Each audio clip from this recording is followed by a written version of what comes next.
पहना करके और हाथ में गदा दे करके उनका स्वागत सम्मान करेंगे। पृथला के पूर्व विधायक रघुवीर सिंह तेवतिया के सौजन्य से इस बार भी होली मिलन कार्यक्रम काफी धूमधाम से मनाया गया, जिसमें मुख्य रूप से सांसद दीपेंद्र सिंह हुड्डा मौजूद रहे। कांग्रेस के प्रदेश अध्यक्ष उदयभान सहित कई पूर्व मंत्री व पूर्व विधायक तथा अन्य नेता भी शामिल हुए। मुख्य अतिथि सांसद दीपेंद्र सिंह हुड्डा को चांदी का मुकुट पहना के गदा थमाई गई और शाल उड़ाकर सम्मानित किया गया। इस अवसर पर रघुवीर सिंह तेवतिया के समर्थकों की भारी भीड़ ने दीपेंद्र सिंह हुड्डा के समर्थन में जोरदार नारे भी लगाए और कहा कि अगले सीएम भूपेंद्र सिंह हुड्डा ही होंगे। हर साल की तरह इस बार भी होली के पर्व के अवसर पर आयोजित कार्यक्रम में रघुवीर सिंह तेवतिया के समर्थकों से हाल खचाखच भरा रहा। दीपेंद्र हुड्डा, दीपेंद्र हुड्डा, अरे हुड्डा की सरकार बनेगी, अरे हुड्डा की सरकार बनेगी, हुड्डा की सरकार बनेगी, हुड्डा की सरकार बनेगी। क्या ये पूछने की जरूरत नहीं है कि उन्होंने परिवार पहचान पत्र को हथियार बना करके 10 लाख गरीबों के राशन कार्ड काटने का महापाप किया है? क्या ये पूछने की जरूरत नहीं है कि सरकार ने 498 स्कूल क्यों बंद किए हैं? इस सरकार में 1,82,000 पद क्यों खाली पड़े हुए हैं? क्यों स्टाफ सिलेक्शन कमीशन और एचपीएससी के जो अधिकारी जो करोड़ों करोड़ों रुपए के साथ रिश्वत लेते हुए दफ्तर में पकड़े जा रहे हैं और 32 बार पर्चा लीक होता है, तो उस मां बाप पर क्या बीतती है जिसका बेटा तैयारी करके नौकरी की तलाश में पेपर देने जाता है और जब उसको पता लगता है कि उसका पर्चा लीक हो गया है तो उस पर क्या बीतती है। हमारे जो सरपंच हैं, जो नए नए सरपंच बने, जिनका बहुत बड़ा इन्होंने ड्रामा रचा था, इन्होंने कहा था कि हम इन सरपंचों को बहुत ज्यादा अधिकार देंगे, 2 साल तक चुनाव नहीं कराए। जो 20 लाख की पावर थी सरपंचों की 2 लाख कर दी, ये अधिकार दिए इनको। और जब सरपंचों ने इसके लिए आवाज उठाई तो उन पर किस तरह से बेदर्दी से हमला किया गया, किस तरह से लाठी चार्ज की गई, किस तरह से पानी की बौछार उन पर सहनी पड़ी, किस तरह से आज भी 17-18 सरपंच आज भी अस्पताल में हैं। नगर पालिका के अध्यक्ष और नगर परिषदों के अध्यक्षों को भी इस तरह से अपमानित करके इस सरकार ने निकाला है।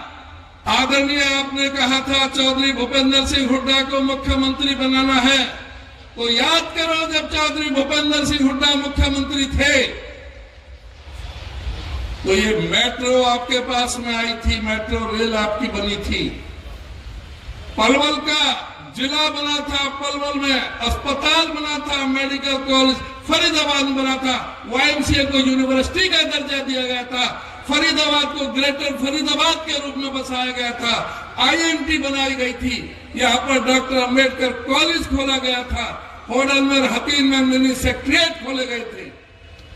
आज ये सरकार ने कर्जा लिया है, बताओ कोई काम किया है? आपके जिले में किया हो, फरीदाबाद में या पलवल में या कहीं में? ये पूरी तरह से हमारी जिम्मेदारी है, संकल्प है, हमारी प्रतिष्ठा की, मान सम्मान की बात है, इज्जत की बात है कि हमारे फरीदाबाद लोकसभा क्षेत्र से पूरी तरह से 9 की 9 सीटें निकलनी चाहिए और उसके लिए आप सबको मेहनत करनी पड़ेगी। जहां भी रिश्तेदारियां जिसकी जिस भी हल्के में और जहां भी कोई संपर्क है, यारी दोस्ती है, उन सबको इस सरकार का, खट्टर सरकार का आईना दिखाओ। दोबारा से विकास के काम करने हैं, जो नौकरियों की झड़ी लगवानी है, ये आपके पास मित्रों मजबूत स्तंभ हमारे पास में है रघुवीर सिंह तेवतिया, जिसने बड़ी ईमानदारी के साथ सेवा की आपकी, लेकिन ऐसे पलटू रामों से हार गया। अब ये जिम्मेदारी किसकी है? ये हमारी पार्टी का हुड्डा साहब का प्रमुख स्तंभ में मुख्य है। और आप हुड्डा साहब को मुख्यमंत्री बनाना चाहते हो, आपस के कलेश में दूर कर दो। हर किसी भी तरह की कोई बात है उससे दूर उठ करके आपको एक सूत्र में, एक तरह से एक वोट आने वाले समय में चौधरी रघुवीर सिंह तेवतिया को मुख्य तौर से जो है हमारी पार्टी का यही है। तो मैं आपसे अनुरोध करूंगा कि किसी तरह के कोई बहकावे में ना आकर के आप जो है पूरी तरह से रघुवीर सिंह तेवतिया का साथ दें। 2014 में एक हरियाणा के लोगों ने एक बड़े बहुमत के साथ खट्टर साहब को चंडीगढ़ में सरकार बना के दी थी। आज इन 9 साल की सरकार के कार्यकाल के बारे में सोचने, विचारने और आगे किस दिशा में आप हरियाणा को लेकर जाना चाहते हो, उसका समय आज आया है। आपको याद होगा 2014 से पहले, मैं याद दिलाऊं, 2014 से पहले जो हरियाणा में कांग्रेस पार्टी की सरकार थी, पूरे देश में विकास के मामले में हरियाणा सबसे आगे के राज्यों में हरियाणा की गिनती होती थी। विकास दर में हम आगे थे, प्रति व्यक्ति आय में देश में नंबर 1 थे, प्रति व्यक्ति निवेश में देश में नंबर 1 पे हरियाणा की गिनती थी। खेल खिलाड़ियों के मान सम्मान में देश में कहीं जिक्र आता था तो हरियाणा में खिलाड़ियों के लिए जो नीति बनी थी उस बात की चर्चा होती थी। किसान के कल्याणकारी फैसलों के लिए, चाहे वो 1600 करोड़ के बिजली के बिलों की माफी हो, चाहे कोऑपरेटिव के ब्याज की माफी हो, चाहे कोऑपरेटिव के कर्जे की माफी हो, और चाहे भाव, गन्ने का भाव, धान का भाव, देश में सबसे ज्यादा भाव मिलने की बात तो हरियाणा का जिक्र होता था। गांव में, देहात में रिश्ता होता है किसी के घर फौजी की बात, तो अब आज के लिए चेक करना पड़ता है कि पक्की फौज में है या बीजेपी वाली फौज में है। ये स्थिति आ गई आज। बेरोजगारी में हरियाणा देश में नंबर 1, महंगाई में सबसे ज्यादा, क्योंकि 4 गुना 5 गुना हरियाणा पे कर्जा चढ़ गया, अर्थव्यवस्था चौपट हो गई हरियाणा की, छोटे व्यापारी के धंधे चौपट हो गए और सबसे ज्यादा वैट हरियाणा पे लगाने का काम हुआ। सबसे महंगा डीजल, पेट्रोल, रसोई गैस का सिलेंडर 400 रुपए पे था जब हमारी सरकार थी। तब नारा आया था, सिलेंडर की फोटो थी और नारा था 400 रुपए का सिलेंडर, बहुत हुई महंगाई की मार, अब की बार बीजेपी सरकार। तो भाई अब कितना है सिलेंडर, मैं पूछना चाहता हूँ कितना?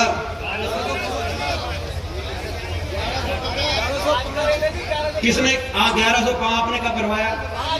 ये आज भरवा के आए हैं, ये आज भरवा के आए हैं। जो समझौता हुआ, दुष्यंत चौटाला ने जाके समर्थन दिया, लोगों ने 75 पार के नारे की हवा निकाल दी थी हरियाणा के अंदर।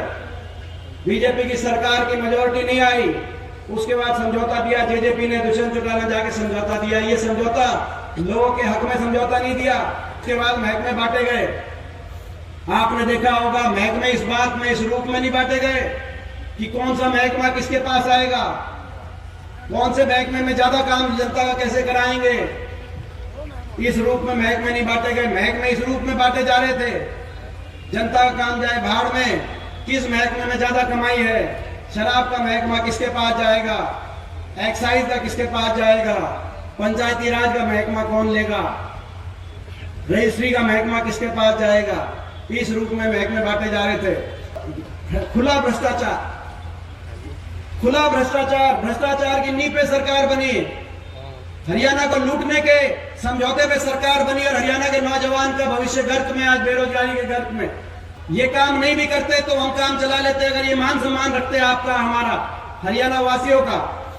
अगर काम नहीं भी करते, ये सही बात है, जब सरकार हमारी बनी तो विकास का पहिया घुमा पूरे हरियाणा में, फरीदाबाद में कहीं मेट्रो आई तो कहीं गुड़गांव तक 4 लेन आई, कहीं फरीदाबाद का बाईपास निकला तो कहीं IMT पृथला में आई, कहीं EMI, कहीं मेडिकल कॉलेज बना फरीदाबाद में, तो ऐसे मेडिकल कॉलेज फरीदाबाद में बना, तो कहीं पलवल में सेक्रेटरीट बना, पलवल नया डिस्ट्रिक्ट बना, तो मेवात भी नया डिस्ट्रिक्ट बना, मेवात में मेडिकल कॉलेज बना। पूरे हरियाणा प्रदेश में विकास का पहिया घूम रहा था। उम्मीद की 4 लेन की सड़क बनी, 4 लेन और 6 लेन की मथुरा तक सड़क बनी। आपको याद होगा होटल के अंदर हमने उसका फाउंडेशन स्टोन रखा था, उदय भान जी को याद होगा 2012 में CP जोशी जी को लेके हम आए थे 2013 में, 5 मई 2013 में। शिक्षा मंत्री जब बच्चे बैठे धरने पे तो शिक्षा मंत्री कहते हैं ये बच्चे बहकाए हुए हैं, शिक्षकों का मजाक उड़ा रहे थे। पंचायत मंत्री बबली जी हैं, अब सरपंच अपनी पंचायत मांगने आए तो उनके बारे में कह रहे हैं कि भाई ये सारे सरपंच चोर हैं। तो जिस वर्ग का जो मंत्री है वो उसी वर्ग पे हमलावर हो जाते हैं ऐसे मंत्री। तो ये सरकार, इन्होंने हरियाणा का बहुत नुकसान किया और सबसे बड़ा नुकसान हरियाणा के हर वर्ग का अपमान करने का काम इस सरकार ने किया। मैं आप सबसे पूछना चाहता हूँ, 9 साल इस सरकार के हो गए, 4 साल इस मौजूदा सरकार के भी हो गए, आखिरी 1 साल है। आप कहो तो हम लड़ाई लड़ें, हरियाणा में परिवर्तन की लड़ाई लड़े, हरियाणा में विकास के पहिए को दोबारा घुमाने की लड़ाई लड़े। आपका साथ और आपका आशीर्वाद हो तो इस लड़ाई में हम आगे बढ़े। तुम संघर्ष करो, हम तुम्हारे साथ। नीचे जो आप देख रहे हैं यूट्यूब चैनल, इसको आप लाइक करें, सब्सक्राइब करें, कमेंट बॉक्स में जाकर एक प्रतिक्रिया अवश्य दें। इस लिंक को ज्यादा से ज्यादा शेयर भी कर दीजिए, क्योंकि वोकल फॉर लोकल के लिए आपका इतना सहयोग हमें चाहिए। अगर आप लाइक करेंगे, सब्सक्राइब करेंगे, कमेंट बॉक्स में जाकर एक प्रतिक्रिया देंगे तो निश्चित रूप से आपका ये अपना चैनल वैभव क्रांति प्रगति के पथ की ओर अग्रसर रहेगा। धन्यवाद। जय हिंद, जय भारत।